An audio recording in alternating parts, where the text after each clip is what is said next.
কেটে নিয়েছি, ভালো করে পরিষ্কার করে ধুয়ে নিলাম। এই পালং শাক চিংড়ি মাছ দিয়ে রান্না করব, দারুণ লাগে খেতে এই রেসিপিটা।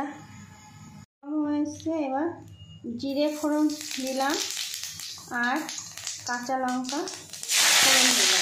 আলুগুলো ভেজে নেব নুন হলুদ দিয়ে, পরিমাণ মতো নুন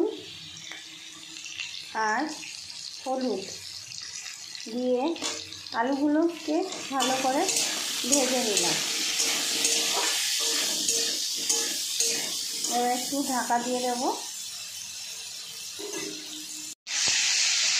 আলুগুলো একটু ভাজা হয়ে গেছে, তখন পালং শাকগুলো সব দিয়ে দেব। এই রান্নাটা একদম শুকনো শুকনো হবে।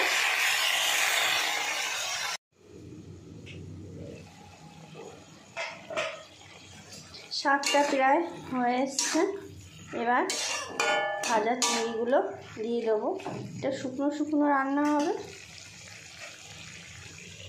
আবার একটু ঢাকা দিয়ে দিচ্ছি।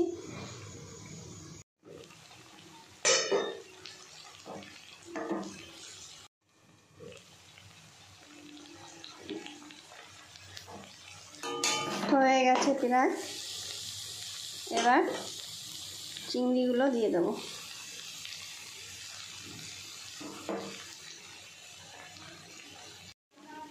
ভালো করে মিশিয়ে নেব।